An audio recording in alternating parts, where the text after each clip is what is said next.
Buenas tardes. Hace 2 o 3 meses esta mesa se iba a llamar inflación. La realidad económica dijo que no podíamos hablar solo de inflación, entonces íbamos a llamarla inflación y holdout.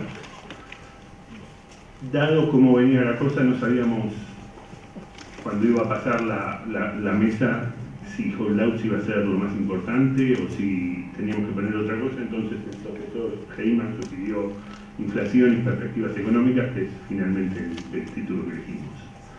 Entonces, vamos a empezar ahora. Va a empezar el profesor Daniel Heyman y 15 minutos. Déjeme retomar lo que decía Federico. Digamos. Voy a charlar un poquito de las perspectivas macroeconómicas y voy a tratar de hacer una cosa que creo que es relevante, una especie de vínculo entre los vaivenes de la economía en lo inmediato, en el corto plazo, son digamos, los episodios que tenemos muy presentes hoy, y el problema tradicional de la Argentina, que yo creo que uno de los problemas tradicionales de la Argentina, que es la búsqueda, que no ha dado resultados todavía, de la definición de una tendencia de crecimiento relativamente sostenida. Déjenme empezar con un pequeño efecto especial. Acá en Colorado van a tener la tasa de inflación, en azul el producto. Pero en esta economía es difícil saber no solo a dónde va, sino es difícil saber a dónde está uno. Los altibajos han sido muy frecuentes, pero una cosa importante es que los altibajos son siempre distintos. O sea, la forma en la cual la economía se comporta de esta manera tan inestable es una forma que va variando a lo largo del tiempo y, por supuesto, permite el aprendizaje de ciertas cosas y el desaprendizaje de otros, como hemos visto. Esta economía hoy está yo creo, bastante claro, una encrucijada que en parte es análoga a lo que ha pasado en otras crisis. Una crisis no solamente un hecho grande, es un hecho donde ciertas características de la economía pueden llegar a cambiar de manera fascinante.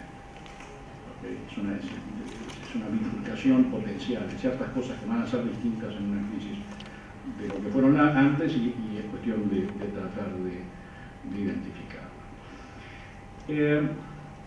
Yo creo que el tipo de incertidumbre que tenemos ahora, digamos, es ilevantable, es imposible hablar de perspectivas económicas con certeza, pero es importante definir la incerteza de alguna forma para saber de lo que estamos hablando. Una cosa que me parece, una clasificación que me parece potencialmente útil es, a veces hay incerteza porque los que participan son muchos, digamos, fenómenos sistémicos, por ejemplo, donde hay grandes colecciones de agentes generando comportamientos de una manera que digamos, resulta difícil de prever. La otra es cuando hay incertidumbre porque mucho depende de la idiosincrasia de pocos. Y me da la impresión de que hoy estamos más en lo segundo que en lo primero, sin desmedro de que en algún momento, digamos, ciertos fenómenos se conviertan en fenómenos colectivos. Es difícil saber digamos, o hacerse una imagen de las perspectivas, especialmente porque tiene esta característica idiosincrática. Ahora,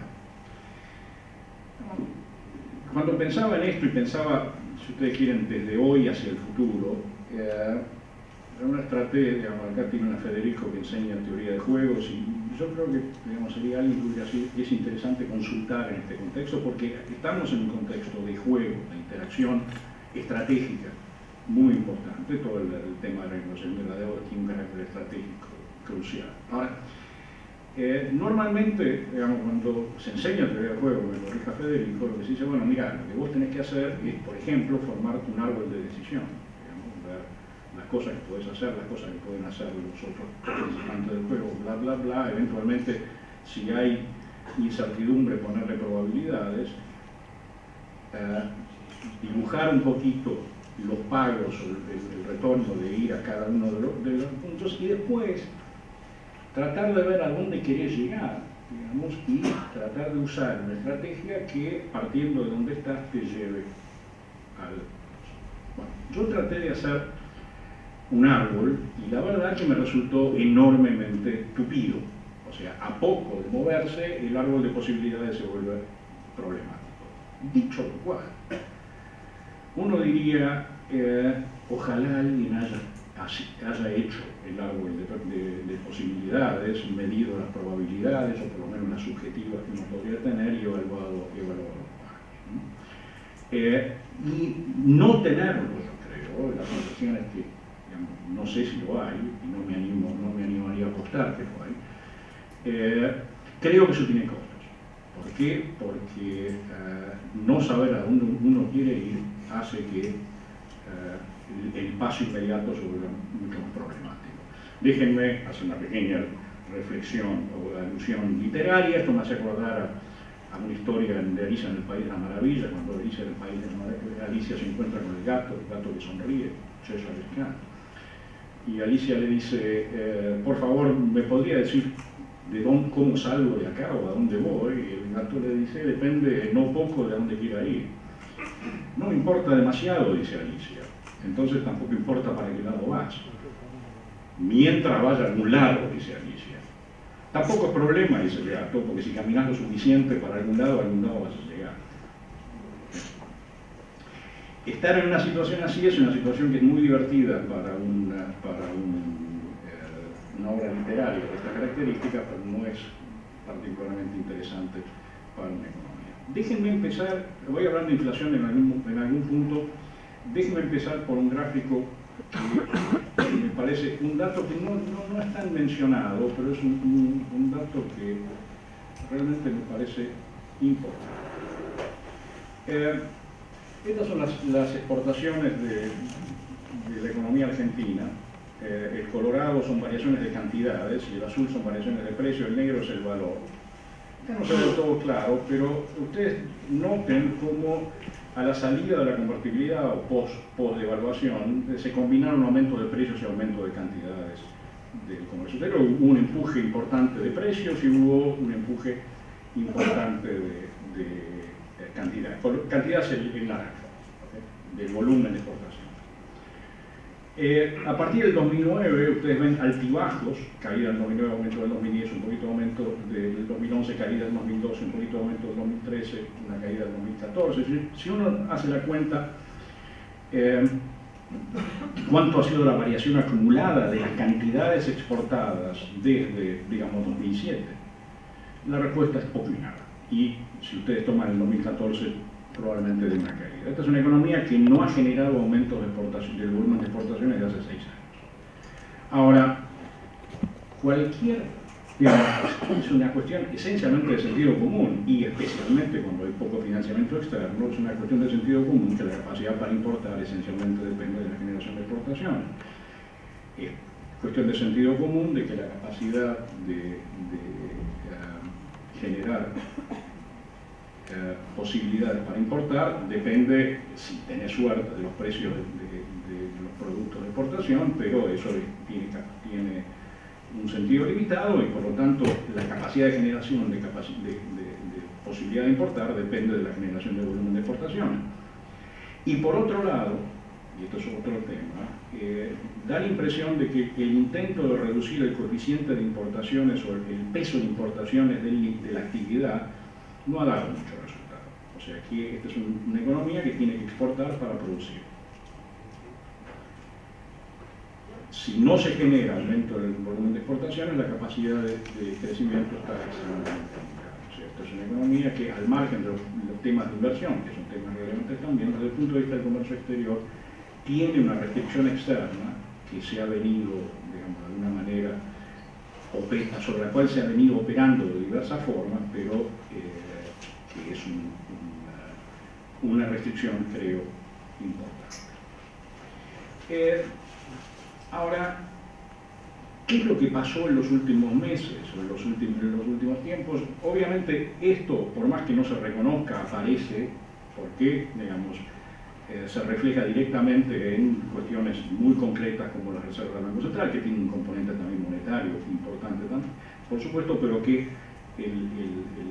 la fuerza, el potencial de crecimiento de las exportaciones vuelve esencial. El hecho de que no haya este crecimiento se refleja muy directamente en los reservas, digamos, ser las presiones cambiarias, etc. Ahora, un poquito la sensación que había, y me da la impresión de que abarcaba el espectro de opinión y el espectro político también, era la salida a este tipo de problemas era, por así decirlo, hacer gestos simpáticos hacia los mercados financieros y vender bonos hasta que aparezca vaca muerta y nos permita finalmente vivir de rentas, que es algo que nosotros los argentinos, la verdad que añoramos muy fuertemente. Yo creo que como apuesta de mediano o largo plazo es problemático. Esto es un tema que no lo vamos a discutir acá, pero digamos, cuál es la estrategia de crecimiento hacia adelante es una cuestión, creo, esencial, y que no me da la impresión de que ese tipo de apuesta sea, digamos, la que a mí me haría. De todas maneras, el episodio de los últimos días, aparentemente, por lo menos a corto plazo, ha cortado por ahora la posibilidad de esto, lo cual hace todavía más importante tener una idea de dónde va uno saliendo. Déjenme hablar un poquito de inflación, estoy más o menos en tiempo, 5 minutos. Déjenme hablar un poquito de inflación, porque, digamos, ¿por qué tanto apronte antes de hablar de inflación? Porque una de las preguntas que uno debe hacerse es ¿qué me molesta la inflación? Todos sabemos que la inflación no nos gusta, a la gente no le gusta, digamos, sale en los diarios, suena feo, pero ¿qué es lo que uno le molesta? Una pregunta que yo creo que vale la pena hacerse es, si uno le preguntan, ¿cuánto es la tasa de inflación? No, es difícil saber porque hay un problema de datos, por cierto, pero, digamos, piensen ustedes, ¿cuánto dicen? 30, 35, 40, o dicen 2, 2,5, 3. 40 interanual. Ahí está, pero la pregunta es, si te digo cuál es la inflación, ¿me decís la interanual o me decís la del mes? Interanual. Bien, eso es una buena noticia. Es una excelente noticia. Estamos medio en el punto de juntura, por así decirlo, de una inflación que medimos por año, que es una inflación relativamente moderada, con una inflación que medimos por mes, que es una donde el horizonte de decisiones se vuelve. La inflación joroba, reduce el horizonte de decisiones.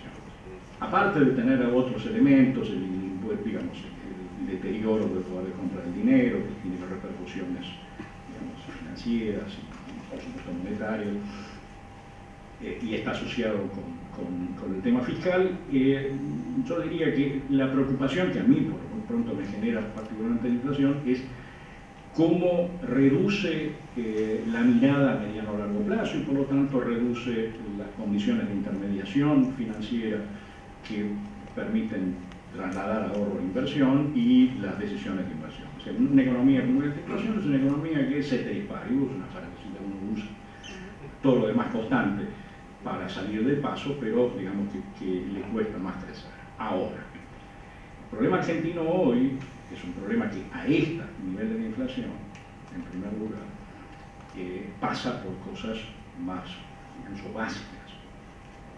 No digo que no haya que preocuparse, pero quiero decir, y por otro lado, para encarar una política de desinflación, hacen falta ciertas condiciones. O sea, una política de desinflación, y digo desinflación porque la palabra estabilización por ahí es un poco fuerte, es una política de reducción de la inflación, necesita condiciones, que son por supuesto condiciones fiscales en primer lugar, pero además hay un tema que tiene que ver con una palabreja que se llama, digamos, ustedes escucharon hablar seguramente de anclas. Una política de desinflación necesita anclas, o sea, necesita algunas variables expresadas en pesos, en moneda, en cantidades nominales, que se vayan llevando hacia abajo y moviendo al otro. Después se puede charlar, se hace con política fiscal, con política monetaria, con política de ingresos, esto y aquello. Ahora, ¿qué es un ancla?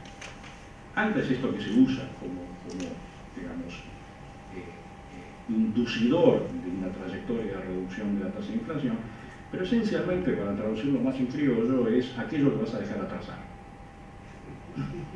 Porque es aquello que vas a poner ahí delante del conjunto de los precios y vas a decir, miren a esto, y esto va a hacer que el resto acompañe. Tiene que ser suficientemente fuerte. Digamos, es el arte de la desinflación. Ahora, ¿cuáles son las anclas clásicas? Tipo cambio, tarifa. O sea, si esas anclas no están, o se han usado, digamos, es muy difícil encarar un programa de estabilización. Entonces, digamos, creo que la inflación es un problema realmente delicado, que, digamos, está en un punto, digamos, de vaivén entre regímenes, por así decirlo, que per se da la impresión de que se ha comportado de una manera, o se comporta de una manera, que si ustedes lo ven en perspectiva internacional, es muy fuerte. No tenemos pasado una inflación de 25%, una de 40, 35, 40, una cosa por el estilo. Eso es un salto grande, pero para lo que son los parámetros argentinos, no es un dedo. ¿Okay? Ahora, digamos, el problema que tenemos es un problema muy concreto, y supongo que José María y Daniel Marx hablarán de las cuestiones más específicas de la negociación de la deuda, etcétera, sobre lo cual yo no tengo mucho particular para decir, porque es una cuestión, digamos, interesante, hoy más cuestión de abogados que de macroeconomistas desde ese punto de vista. Lo que sí creo es que si ustedes juntan el problema que se ha generado con, digamos, algo así como la puesta en cuestión de lo que ha sido un elemento central para la macroeconomía argentina, que fue el canje de deuda, la reestructuración de deuda que se hizo en los 2000, por un lado. Y el tema del poco dinamismo del volumen de exportaciones. Tienen una historia que está asociada, y esto es un tema para Roberto, yo creo que la configuración de los temas macroeconómicos que se plantean en Argentina tiene mucho que ver con una idea a mediano plazo de qué lugar en el mundo va a buscar el país. Si ustedes lo piensan, lo ven, en los últimos días, semanas, hemos hablado de Estados Unidos, para bien, para mal, para acá, para allá, para allá. Hemos hablado de China, hemos hablado de Rusia, hemos hablado de Brasil. Europa no está por ahí, pero ya aparecerá. Déjenme, ahora voy a terminar con un gráfico que habla por sí mismo, ¿no? Me va a gustar, está ahí al final.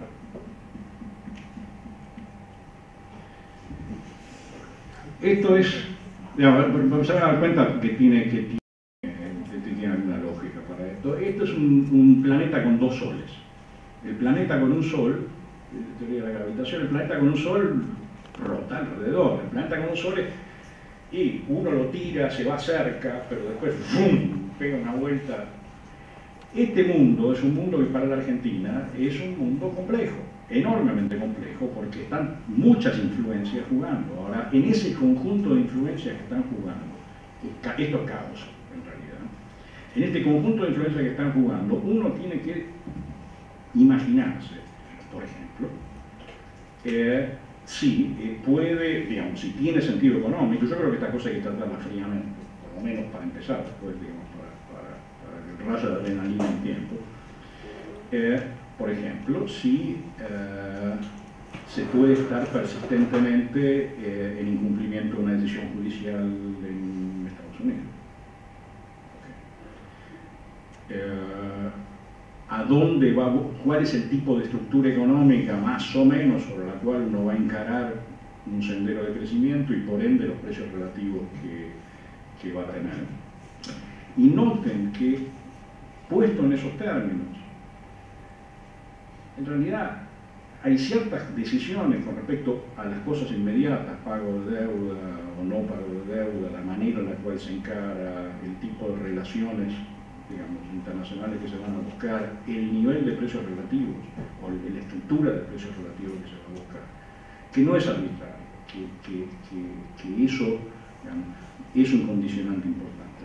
No falta mucho para discutir eso, pero lo que quiero decir es, digamos, Este es un momento, creo, donde hay decisiones reales a no tan corto plazo, perdón, a no tan largo plazo, pero que tienen elementos que hacen al sendero que la economía vaya a querer transitar hacia adelante. Y bueno, espero que en los meses sucesivos, al margen de los altibajos que vamos a ver noticias de caídas ya de ida y de vuelta que son realmente muy difíciles de prever, pero aparte de eso, espero que por lo menos vayamos de a poquito enfocando la cosa hacia, digamos, como se le diría a Alicia, digamos, a ver para qué lado quiere salir. Gracias. Muchas gracias, la verdad un gusto estar con todos ustedes, especialmente con gente muy respetable y amigas simultáneamente. Desde el punto de vista de la agenda económica, nosotros podemos separar tres etapas, si uno quiere, tres categorías.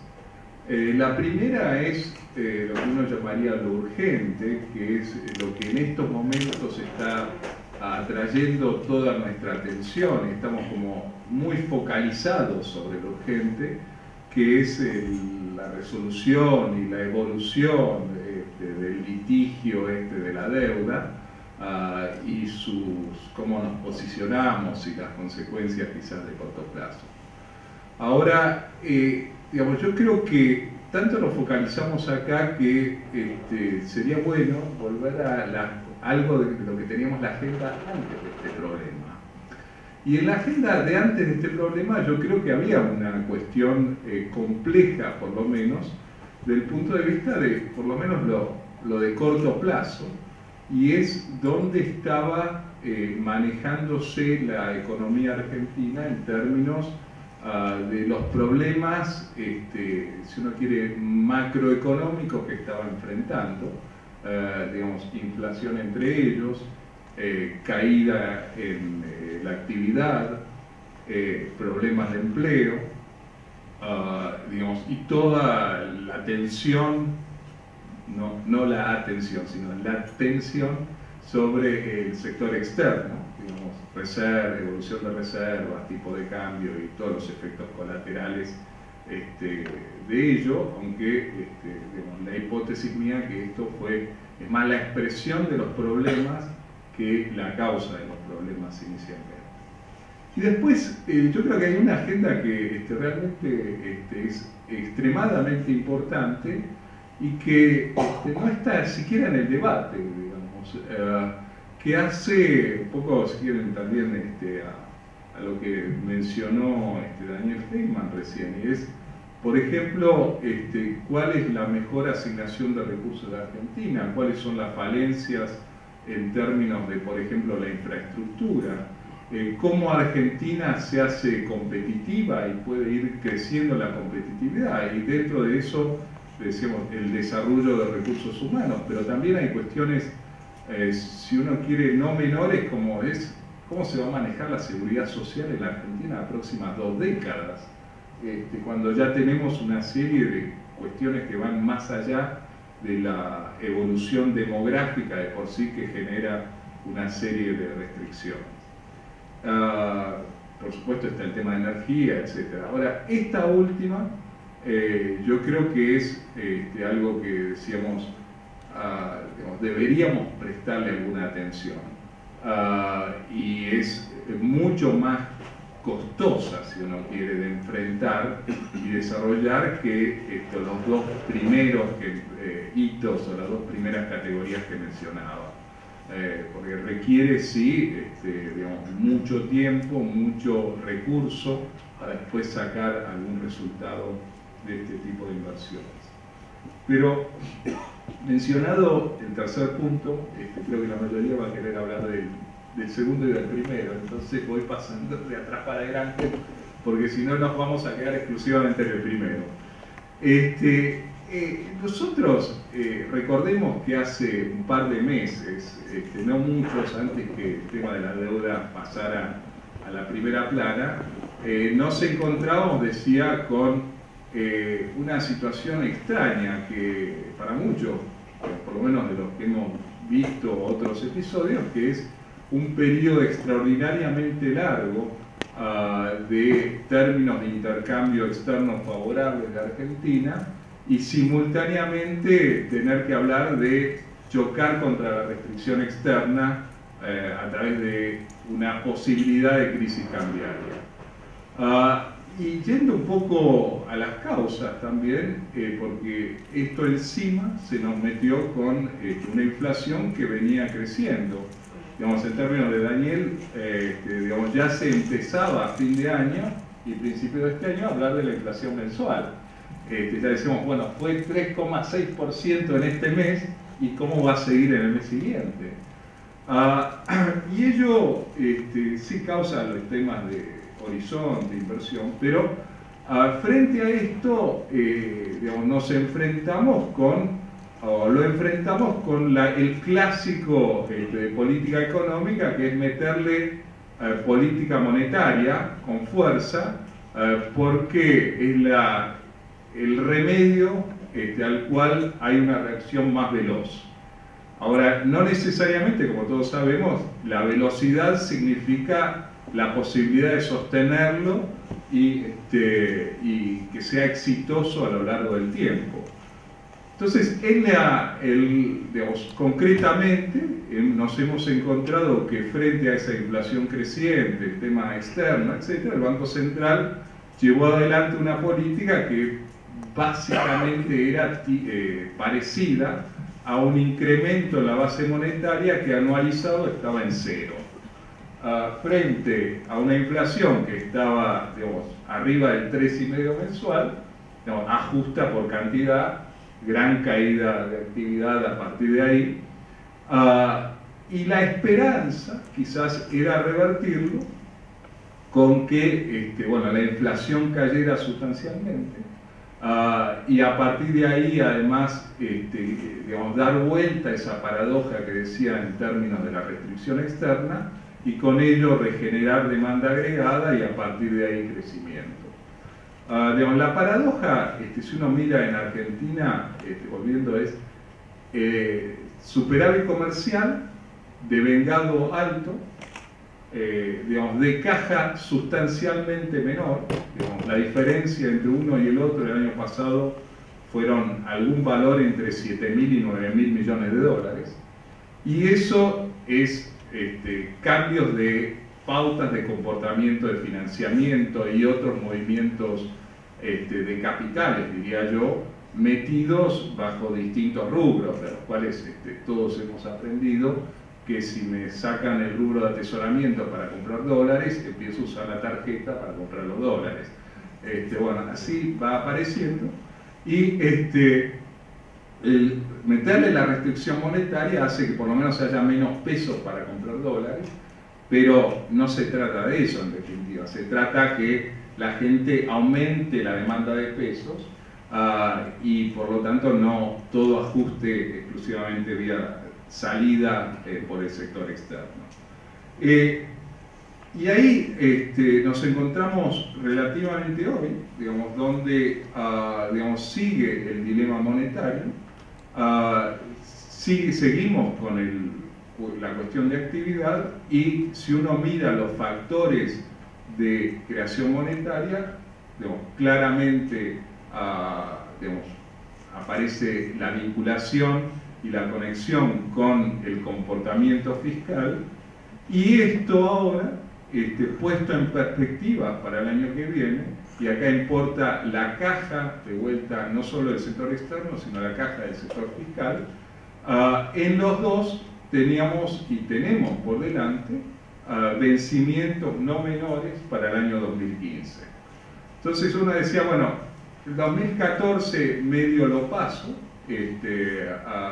porque no había grandes requerimientos para atender estos servicios de deuda que vencían tanto el sector público como el sector privado, pero el 2015, si uno abre el camino del financiamiento, permitía por lo menos estabilizar de alguna manera la economía, permitía que la gente no corriera porque vea que las reservas se caen, simplemente revirtiendo o tratando de revertir, las componentes de financiamiento que mencionaba fueron bastante negativos, por ejemplo, el año pasado. Es decir, si uno realineaba los incentivos, digamos, las prefinanciaciones de exportaciones volvían a aparecer, volvía a aparecer el financiamiento de importaciones, la tarjeta se usaba mucho menos.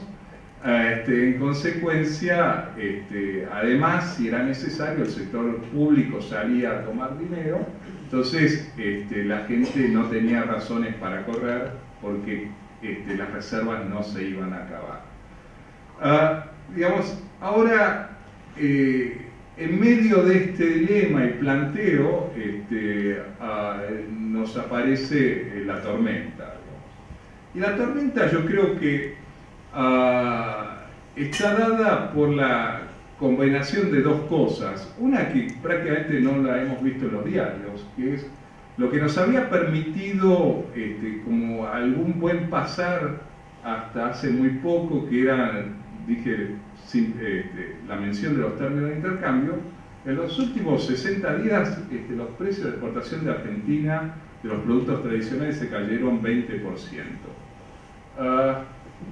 Y encima ahora tenemos el tema del litigio en primera plana, que lo que uno veía, por lo tanto, alguna posibilidad o algún plan, alguna forma de pasar el año que viene sin mayores o sin enormes turbulencias y con alguna resistencia a algún cambio adverso de factores externos, hoy se pone mucho más en cuestión. Y ahí es donde nos encontramos, digamos. Yo creo que hoy entonces queda relegada bastante lo que puede ser alguna agenda económica de mediano plazo, si es que la había. Es cierto que muchas veces uno pregunta dónde quieren llegar con tal cosa y no se encuentra con una respuesta clara. Por ejemplo, dónde queremos llegar con el tema de la deuda, no sabemos. Pero decía, la agenda queda relegada porque digamos, aparece una fuerte discusión emocional política. Digamos, concretamente, digamos, los gobernantes están viendo que, por lo menos hasta ahora, digamos, el llevar y focalizar el tema, todo el tema económico en la deuda y su litigio, está dando réditos en términos de popularidad. Y al fin y al cabo quienes toman estas decisiones son decisiones políticas y son altamente sensibles a los movimientos de popularidad. Entonces, el interrogante muchas veces que se hace desde el punto de vista económico es, bueno, pero esto puede durar o no, y puede haber un gran cambio en el sentimiento y por lo tanto cambiarse o alterarse, pero digamos, yo creo que esto es algo que no está resuelto, y además digamos, tenemos una complicación adicional que en toda negociación digamos, uno ve algunas cosas pero no ve muchas otras de las cosas que ocurren y que realmente como que encarrilan la situación y por lo tanto evitan el choque de trenes, digamos. Ciertamente en cualquier negociación uno piensa en qué daño le puede causar al otro y por supuesto el otro piensa qué cantidad de daño le puede causar a uno. Entonces, parte del arte, si uno quiere, es que en algún momento todos digan perdí pero gané, digamos.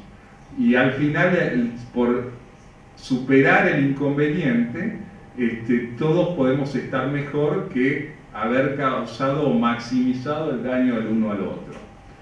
Y todo esto, digamos, tiene que ver con un poco la estructura del marco en que se plantea la negociación y cómo uno va manejando los canales de manera de mantenerse dentro de alguna cancha y cada uno al final obtener lo que quería obtener y ceder lo que no le parecía importante. con tal que en la suma todos ganen. Y esto es algo que tenemos que preguntarnos si está presente ahora.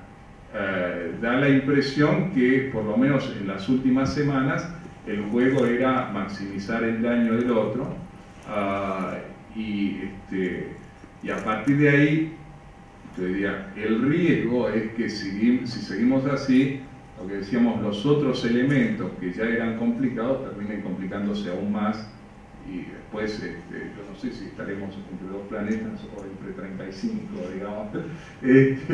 Ahí nos fuimos de órbita o no, pero es parte del enigma. Yo terminé acá.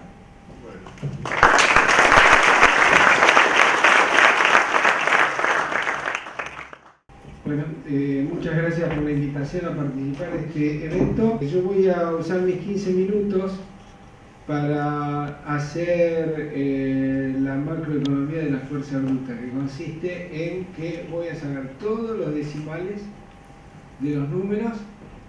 El dólar va a valer 10 pesos porque es re fácil dividir por 10. Y vamos a ver dónde estamos parados. Tuvimos dos excelentes exposiciones, así que a mí mucho no me queda por decir, pero entonces pensé cuál podía ser mi aporte. Y cuando uno estudia economía, si es rápido en matemáticas y así deduce rápido, hace lo que hace Fede. Y si no sos tan rápido, decimos dedicate a la macro. Entonces, yo hago alarde de que puedo sumar, restar y dividir por 10. Y eso es lo que vamos a hacer ahora.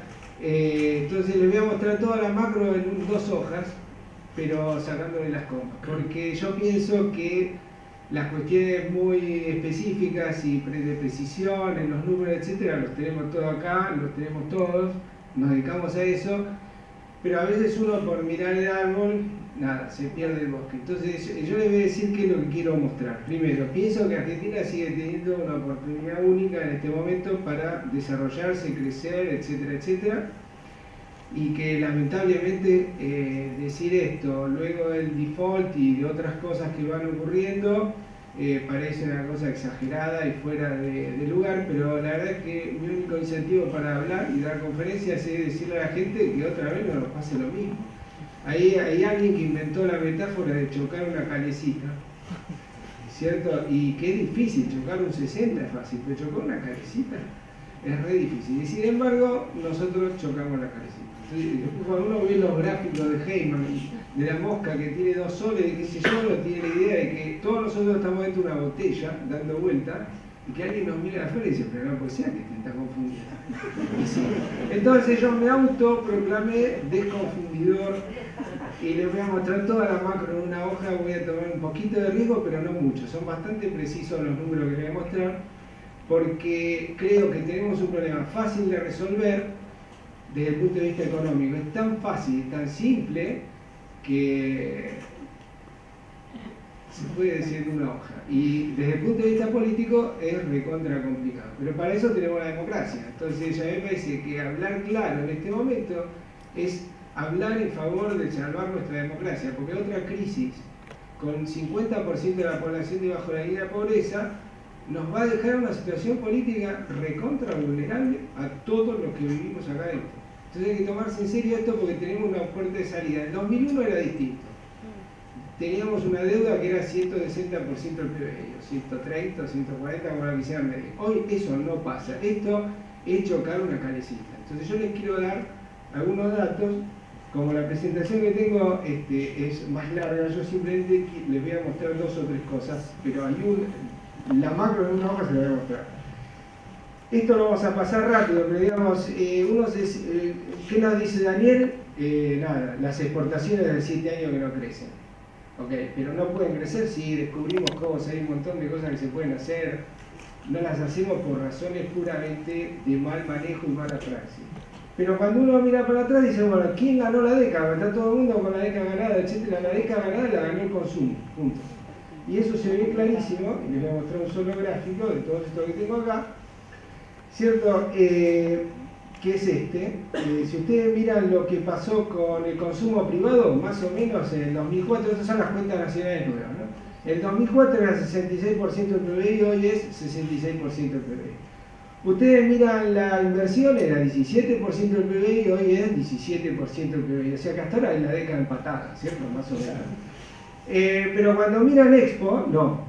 Hay variaciones importantes. Y cuando miran el consumo público, también. Empezamos con un consumo público que no llegaba al 10% del PBI y hoy estamos en 16% del PBI. Entonces, ese 16%, por ejemplo, una cosa que me sale re bien es que cuando sumo porcentaje me da 100.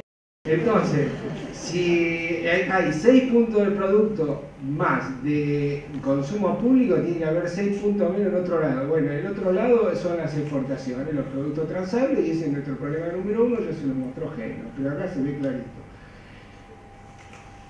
Verdad de por perogrullo, no voy a ganarme el Nobel por esto, pero ¿saben por qué se consume mucho, etcétera, etcétera? Bueno, porque el gobierno, entre otras cosas, aumentó salarios, hizo políticas progresistas desde el punto de vista como la asignación universal por hijo, está todo bien, pero el problema es que hay que financiarlo.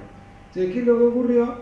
Y nada, si ponen todo en 100 en el año 2004 y ahora miran lo que estaba pasando justo antes de la devaluación del año pasado, ¿qué pasó con los precios relativos? Y re fácil. ¿Quién iba ganando número 1? Consumo público, que si era 100 en el año 2004, ahora es 5,45.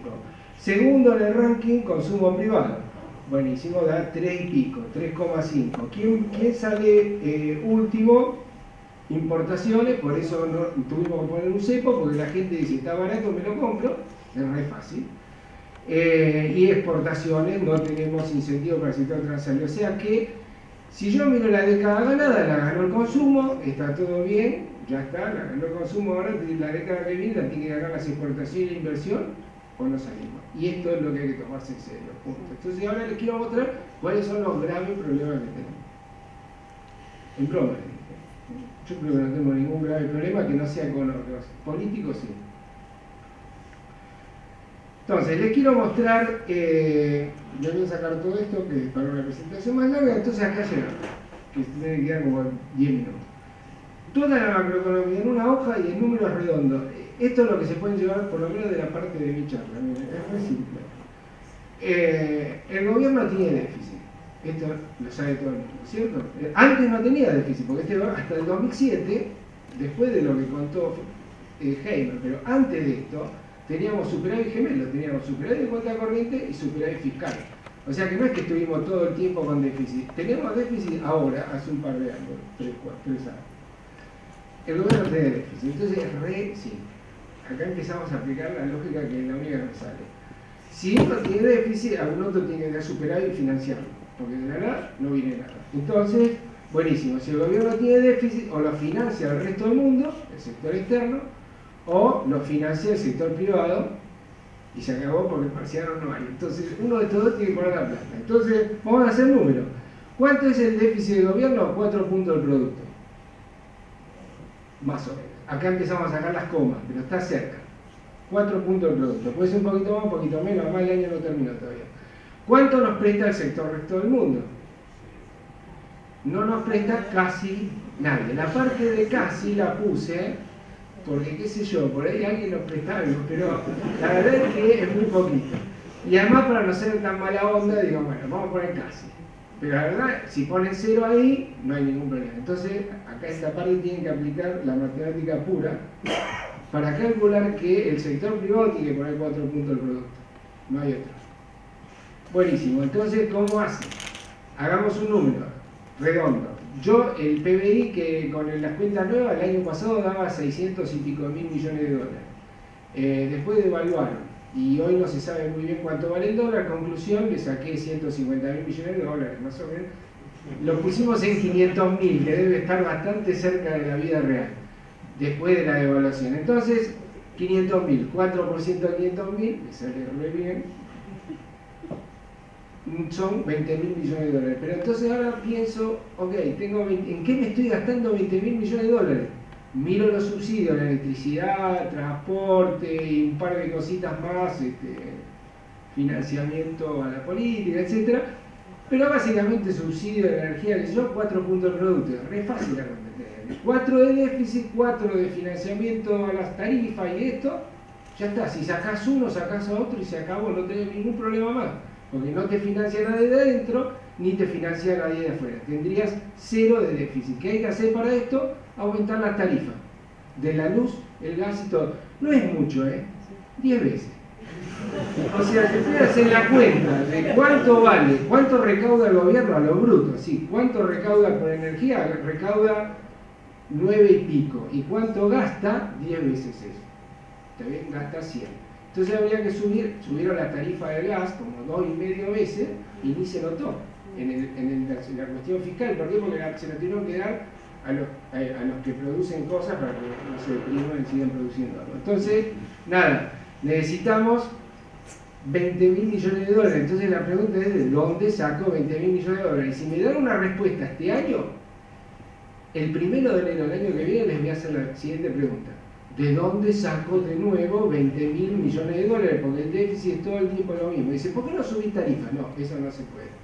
Bueno, lo que pasa es que con la inflación de Heyman de 2% por mes o de la anual de 30 y pico, igual si no sube la tarifa, entonces esto no va a ser 4% del producto, el año que viene va a ser 5%. ¿Me están siguiendo? O sea, es una locura, no subimos la tarifa. La inflación es 30, 35% y la luz vale siempre lo mismo. Hasta que aumente. Por ejemplo, el colectivo no aumentaba nunca. Este año aumentó 66 y 20. ¿Por qué? Y qué sé yo. Porque alguien dijo, listo, se acabó. La nafta no aumentaba. Bueno, este año aumentó un montón. Si ustedes miran lo que aumentó la nafta, el gasto, nafta, gasoil, etcétera, y lo calculan, más o menos aumentó lo mismo que habría que aumentar para sacar este 4% del producto. Son cuentas que no hace nadie, yo tampoco, pero otro día me la contaron, se las contó. Entonces, ¿de dónde sale la plata del gobierno? Si el gobierno tiene déficit, tiene o bien que bajar el gasto, es todo muy complicado esto, bajar los subsidios o subir los impuestos. ¿Está bien? No, okay. Pero, y todo eso me tiene que dar 20.000 millones de dólares. ¿No querés hacer esto? Buenísimo. Entonces tenés que pedirle al sector privado. Acuérdense, si como el resto del mundo no pone nada, tiene que ponerlo el sector privado o el gobierno. El gobierno no ajusta nada, tiene que poner el sector privado. Sector privado, ¿cómo hace para tener financiamiento? Re fácil, ingreso menos gasto te tiene que dar positivo, porque si te gastas todo no puedes financiar a nadie. Buenísimo. Entonces, hagamos el ajuste positivo, subimos el ingreso y no subimos el gasto. El problema es que la economía entró en recesión, entonces el ingreso no va a subir. Piensen un poco, si el ingreso no sube, ¿qué es lo único que puede pasar? Que baje el gasto. Entonces tiene una economía que desde el punto de vista político es re agradable. Tienen que o bien aumentar impuestos, o bien bajar el gasto público, o bien bajar subsidios, o bien bajar el gasto privado. Elijan lo que quieran. Los economistas, ¿esto cómo lo llaman? Ajuste. Lo que pasa es que antes lo llamaban ajuste para que no se note. Lo aplicaron, la gente se dio cuenta, entonces la palabra está prohibida. No se puede hablar de ajuste porque ya todo el mundo de acuerdo. Entonces ahora, mis últimos 7 minutos lo voy a decir, lo voy a usar para que vean qué es lo que hace el gobierno y cuál es el problema que tenemos. Pero les quiero dar números.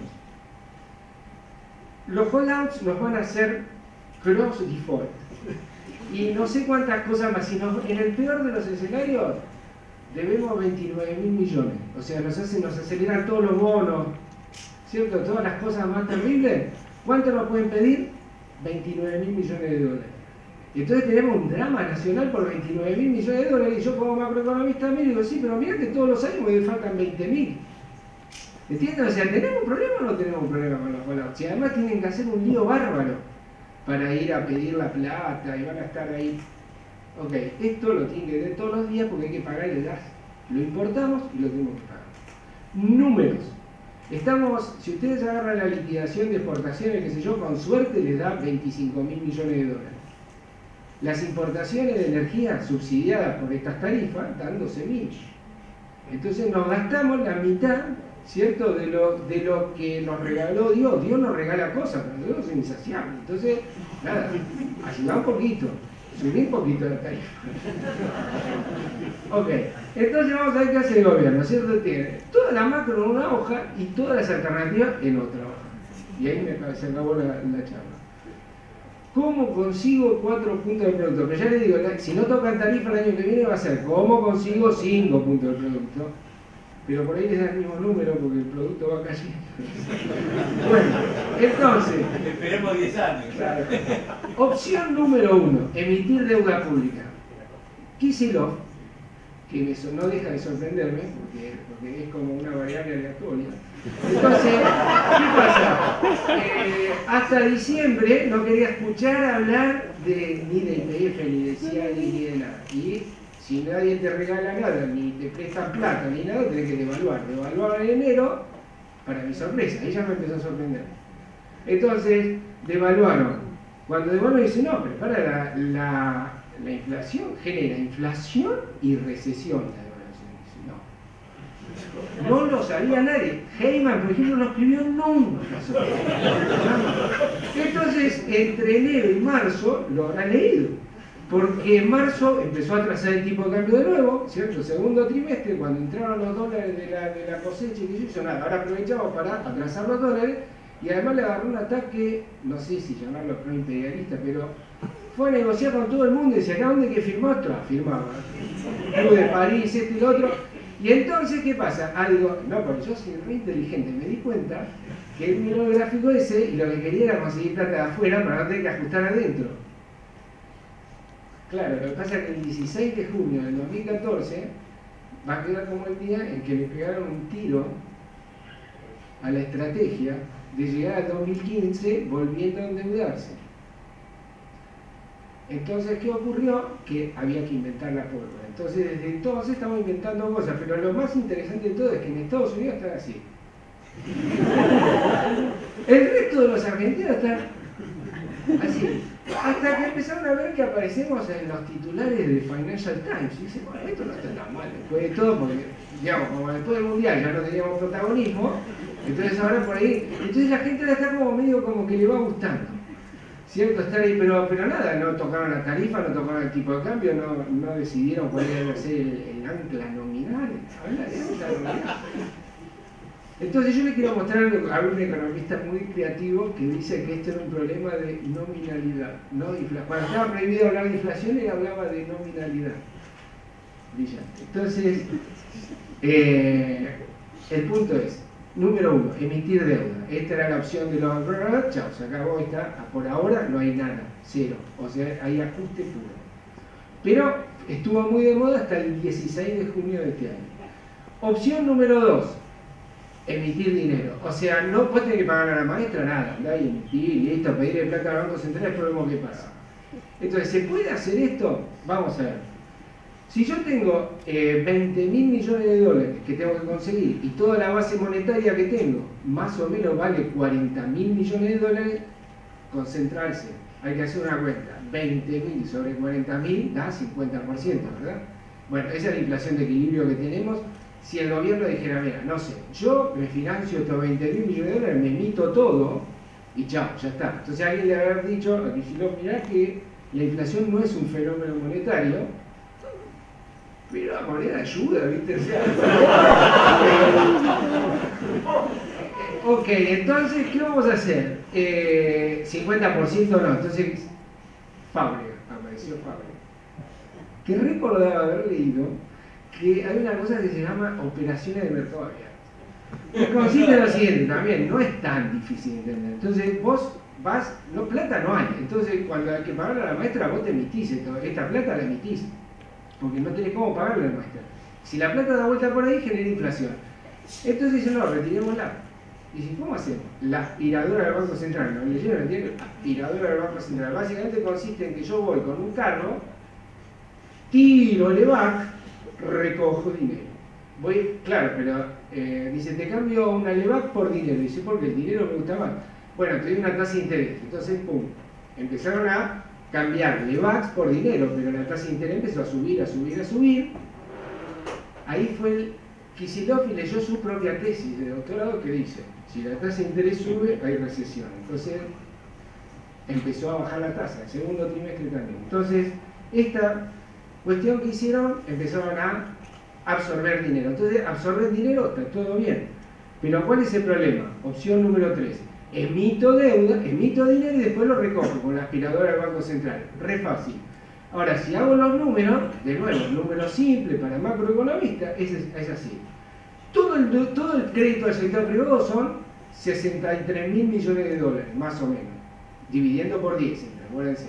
Pueden dividir por 8 o por 13, de acuerdo como vengan del humor. Pero El punto es que si yo emito ciertos 20.000 millones de dólares y después los retiro, estoy retirando crédito del sistema. ¿Por qué? Porque el que me compró la LEVAC no le dio crédito a alguien para que se compre un televisor o para que le pague a los trabajadores. Entonces, ¿qué pasa? Que si yo colocara 20.000 millones de dólares sobre 63.000 millones de dólares, me llevo 30% del crédito disponible. La economía está en recesión. Ah, qué noticia, si están sacando crédito al sector privado. Esto es tan conocido que ya tiene nombre y en inglés se llama crowding out. ¿Está bien? Es re simple, está estudiado. Por ahí se lo explica, igual, puede ser. Pero, opción número 4, y bueno, nada, si no puedes emitir, no puedes ajustar. ¿Está pasando? Sí, también está pasando, porque el gobierno es recreativo. Todo esto algo hace. Entonces, jubilaciones bajaron, ¿cierto? Decía, subieron las jubilaciones, sí, pero menos que la inflación, o sea, bajaron. Los salarios, sí, subieron, qué sé yo, pero los están matando con los impuestos al salario.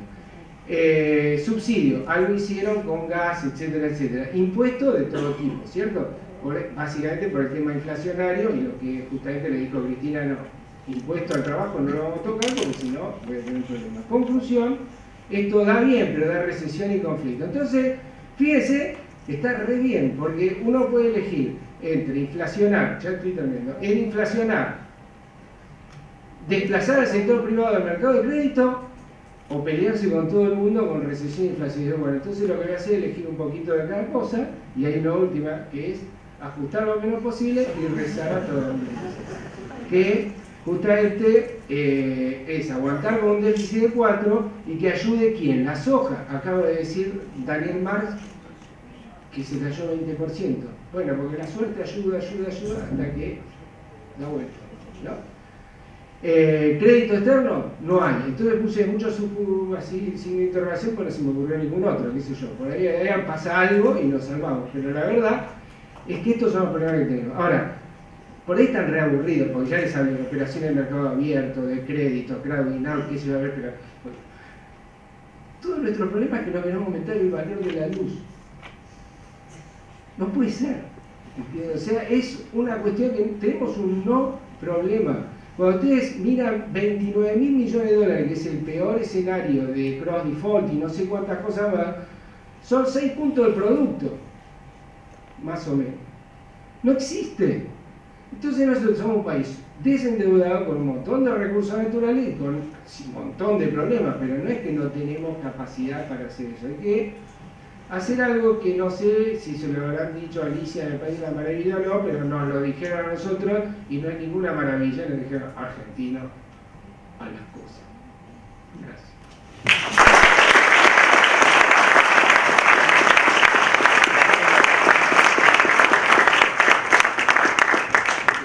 Bueno, muchas gracias. Ahora vamos a abrir el micrófono a las preguntas. Hay un micrófono por ahí. ¿Preguntas? Bueno, se ve que los profesores han sido muy claros. Entonces vamos a hacer una rueda más de 3, 4, a lo sumo 5 minutos cada uno. Y bueno, María. Bueno, José María nos descubrió que la cosa es aumentar tarifas. Yo creo que varias cuestiones. Efectivamente, retomando algunos puntos que se hicieron, este problema de una economía que tiene tensiones inflacionarias importantes y una restricción sobre el crecimiento del producto también importante, algo que se veía antes de la explosión del tema de la deuda, que es clarito, y que por supuesto, digamos, se vuelve más problemático con lo de Dados y compañía. Yo, déjenme decir algo que probablemente tendría que ver, digamos, yo creo que el juicio de Griesa es, desde un punto de vista económico, un mal juicio. Creo realmente que tirar abajo una reestructuración del 93% de esta manera, que deja realmente salidas bastante difíciles, por lo menos lo que leo. Es algo desde el punto de vista económico, yo creo que desde el punto de vista equidad de la distribución de las cargas y de las posibilidades malo. Dicho lo cual, es así. Un poquito, una de las decisiones que tenemos que tomar colectivamente es cómo acomodarnos cómo trabajar con ese dato de la realidad. Sin dejar de mencionar de nuevo el carácter nocivo de esta situación. Ahora, hablemos un poquito de macro, digamos. Muy claro que las restricciones hay que satisfacer. Lo único que no podés hacer en macroeconomía, lo único que no podés hacer en economía es no respetar las restricciones, pues te caen encima, muy clarito. Y tenemos una economía que tiene un crecimiento negativo este año y que ha venido teniendo un crecimiento relativamente bajo en los últimos tiempos, con una inflación alta y, déjame hablar de anclas, con las anclas que ya se usaron, y un nivel de actividad que está restringido, digamos, en algún momento estuvo restringido por capacidad de producción, pero ahora está restringido por capacidad de generación de demanda, esencialmente el sector externo. Ahora, es clarito, digamos, y los números que presentaba José y María son bastante obvios, bastante claritos en ese sentido. En este punto lo que uno puede hacer es adaptarse a la restricción. Ajustarse es una palabra, pero la adaptación a la restricción es necesaria. Si se quiere superar la restricción, probablemente el problema es más grave. O sea que en última instancia, lo que queda por delante, da la impresión, es un escenario donde lo que uno debería esperar como buena posibilidad es que no pase nada. O sea, donde la economía va navegando más o menos entre los escollos, no choca contra ninguna roca demasiado grande, a costa de, digamos, mantener niveles de inflación respetablemente altos, pero ojalá acotados, y un nivel de actividad que va a ser desigual. O sea, el nivel de actividad, la demanda agregada y el salario real va a ser desigual a la capacidad de generación implícita, digamos, directa o indirectamente, la capacidad de generación de divisas. Ahora, justamente por eso el planteo era: esto es el escenario para este año y potencialmente para el año que viene. Vaya uno a saber lo que va a pasar, porque, digamos, muchas cosas van a, digamos, la cantidad de nuevo, el árbol de posibilidades que se abre de acá al año que viene es realmente muy grande. O sea, digamos, podemos enfrentarnos con escenarios razonablemente mejores que estos o con escenarios razonablemente peores que esto, y vamos a ir jugando, yo creo, periodo a periodo, mes a mes, bla, bla, bla. Yo, digamos, por ahí podemos discutir un poquito, en una inflación de esta naturaleza cabe el problema. Obviamente está la recesión, que es uno de los elementos de moderación que posiblemente empiece a jugar, esté jugando, pero al mismo tiempo, digamos, una economía que necesita devaluar y donde hay problemas en la política fiscal que piden mayores tarifas, una economía que también es sensible a pulsos inflacionarios importantes, partiendo de una condición inicial que no es poca cosa. O sea, me da la impresión de que no va a haber este tipo de saltos en estas variables, especialmente en las tarifas, porque me imagino que el temor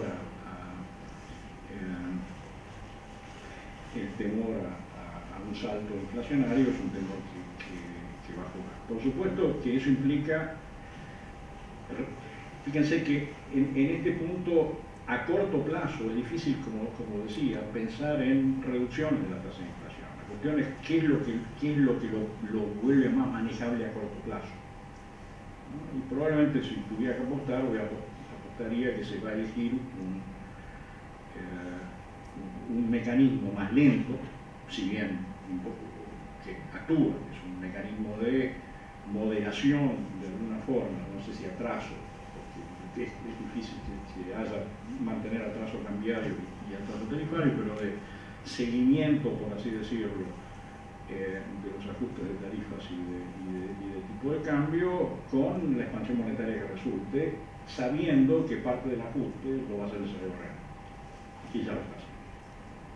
O sea que, y en la Argentina es una cosa bastante típica, la inflación es un mecanismo de ajuste del gasto importante, lo ha sido desde mucho tiempo atrás, porque digamos, es clarito que digamos, la flexibilidad del salario real que permite eso es así. O sea que ese es el escenario. El escenario me da la impresión que tiende a ser en el corto plazo evitar que las cosas se desmadren, vamos a ver hasta qué punto lo consiguen, que no es imposible, me da la impresión, que no es para nada imposible, pero eso pide en algún sentido aceptar la restricción. El intento de pasarle por arriba puede llegar a generar desequilibrios importantes. Y obviamente la tensión esa en un periodo, digamos, de transición política, etcétera, se va a ver. Ahora, esa es la realidad. Y si uno le preguntan qué salida le encontraba, yo te diría justamente a corto plazo, yo no veo opciones mucho más felices que esta.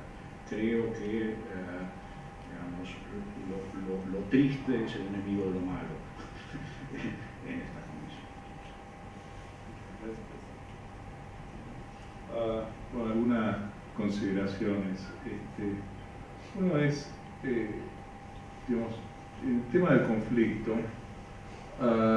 Yo no tengo duda que digamos, el resultado del conflicto es muy malo en términos de lo que corresponde a una equidad en una reestructuración, donde en definitiva todos ponen porque reconocen que hubo un choque y que los contratos son inviables, y la forma de poner es ceder en los contratos.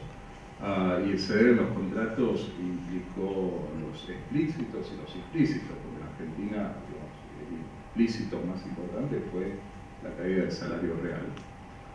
Para después hacer compatibles los contratos con lo que es sostenible y la factibilidad de su cumplimiento, y a partir de ahí generar digamos, crecimiento y algunos lo llamarían el círculo virtuoso, y aparece un grupito que dice, bueno, ¿sabe qué? Ahora que están festejando y todos han pagado la entrada, yo quiero llevarme mi pedazo, y mi pedazo es una porción de lo que ustedes están disfrutando sin haber pagado la entrada por mi lado, y una porción importante porque el resultado del beneficio ha sido importante. Y esto tiene implicancias de precedentes y sistémicas importantes, y además nos estamos encontrando con que estos señores Elliot y compañía no nacieron este año, digamos. Lo vienen haciendo esto desde hace varias décadas y son profesionales en hacer esto. Ahora, esto es un poco la rabia, digamos. Esto también es digamos, demostrativo de que quizás digamos, la defensa no se planteó alrededor de estos argumentos, sino que fueron otros argumentos. Pero también corresponde a una decisión muy complicada, porque al fin y al cabo existen mecanismos de solución de controversias, llamémoslas civilizadas. Y cuando uno dice, bueno, el resultado no me gusta del mecanismo de resolución de controversia, simplemente rompo el mecanismo. Romper el mecanismo es algo complejo, digamos, es algo que, digamos, visto desde afuera muchas veces es también elegir entre un malo o el otro, digamos, pero el mecanismo en general es más apreciado que lo que puede ser un resultado que no se ve mejor, y esto metido en un vacío legal importante en términos de las reestructuraciones soberanas. Pero yo menciono todo esto porque digamos, estamos, yo creo, en estos momentos frente a estos dilemas, y es muy fácil como uno argumentarse a sí mismo y darse la razón sin escuchar las razones del otro lado y las consecuencias de esto. A mí me parece que, digamos, esta decisión es tan crucial para Argentina que no se puede dejar en manos de una persona. Hay muchas decisiones. Si ustedes quieren, mi experiencia de poder de haber trabajado en algunos gobiernos es que las personas son tan propensas a equivocarse, tan propensas a no considerar todos los elementos y arrastrarse por las emociones que a veces asusta el poder y lo que se maneja a través de los resultados, lo que resultan las consecuencias de estas decisiones. Y es una decisión, yo creo, política importante, pero con mayúsculas, no es una decisión de personas, y aquí creo que corresponde por lo menos un mecanismo institucional que creo pasa más por el Congreso que por el Ejecutivo para tomar una decisión en este dilema tan difícil. Ahora, yendo a lo coyuntural económico también, yo digamos, quisiera agregar un poquito una complicación a las fórmulas de José María. Digamos, que tienen la belleza y la ventaja de mostrar claramente el tema, y la complicación es lo que nosotros llamamos el debajo de la línea. Esto es, digamos, las cuentas se refieren a los movimientos netos, pero en la práctica importan también los movimientos brutos. Por ejemplo, las necesidades de financiamiento del sector público no son solamente el resultado fiscal, sino los vencimientos de deuda que tienen ese ejercicio. Y menciono esto porque si uno hace esta matemática, incluyendo el debajo de la línea, el año 2015 es sustancialmente más demandante que el año 2014. Ya no es el 4%, sino que llegás a un año 2015 muy parecido al 7%, contra un 2014 que está poquito arriba del 4%. Y además hay una dinámica, que es la misma dinámica de la economía, digamos. Por eso yo hice alguna referencia a la estructural. Porque en una economía que se va achicando, digamos, ese 4 crece solo, digamos, como proporción.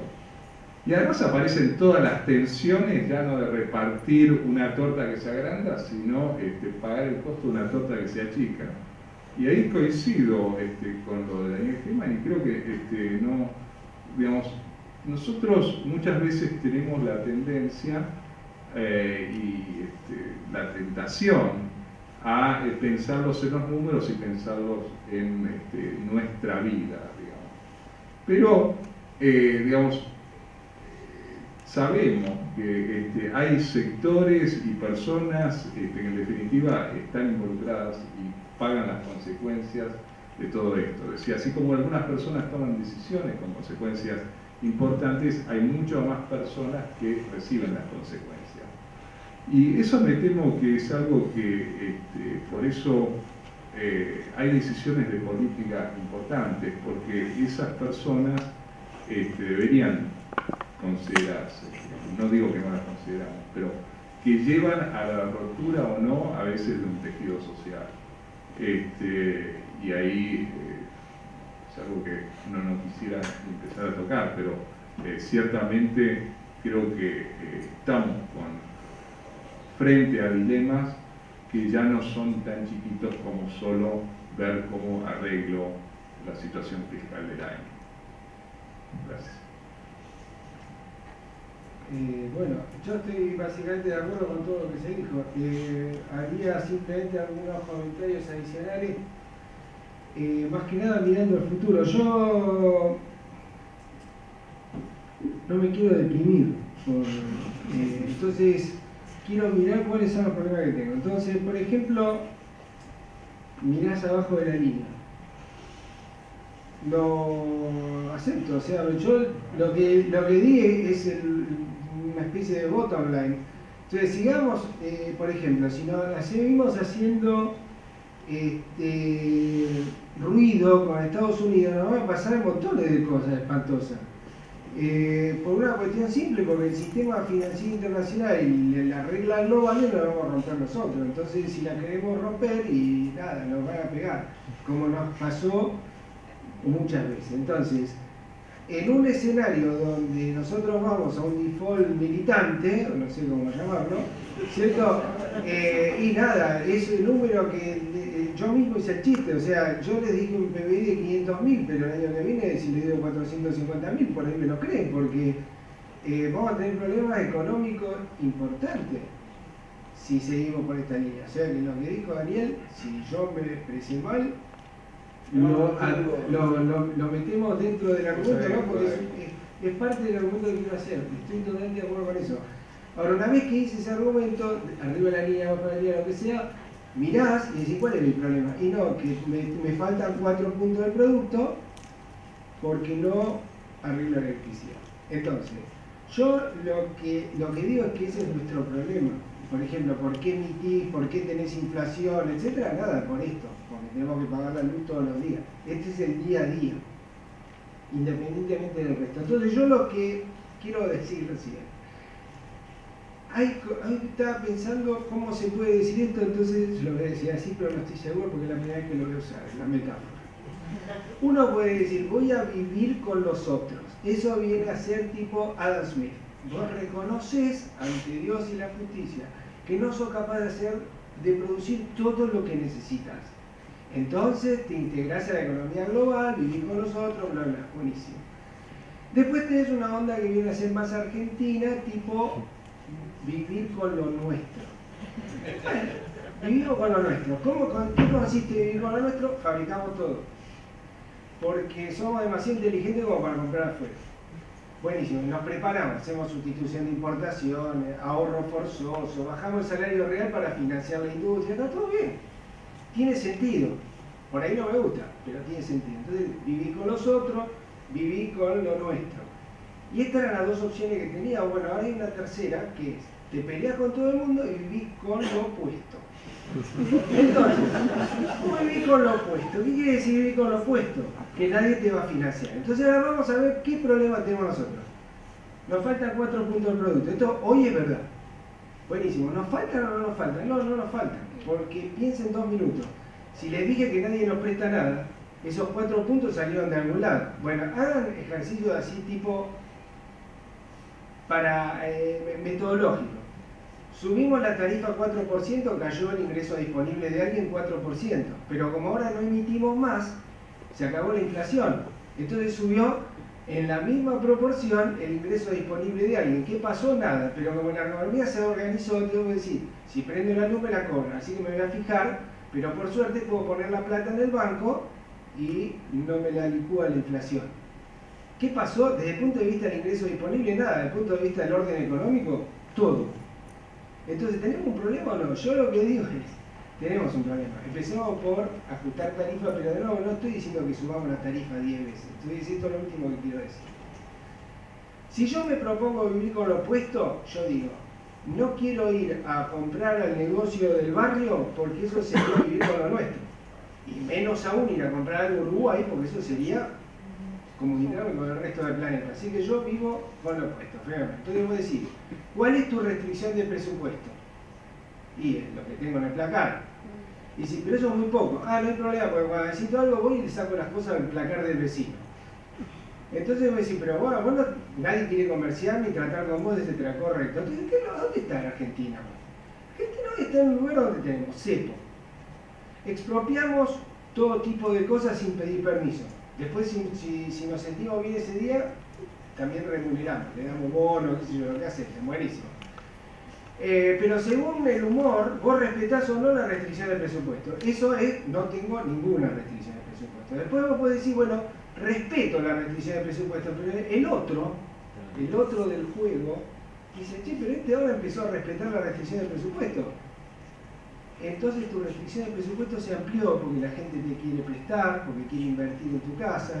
Y no pasó nada, pero pasó de todo. ¿Por qué? Porque justamente estás jugando un juego estratégico donde el otro mira lo que vos haces. Y el problema en Argentina es que nos miran lo que hacemos. Y lo que hacemos no les gusta a nadie. Por eso nadie nos financia. Entonces yo quiero hacer una cuenta simple, luego del almacenero. ¿Cuánta inversión extranjera directa recibe la Argentina hoy? La que figura es la que no se puede llevar, porque no puede girar dividendos, anota, inversión extranjera directa. ¿Qué?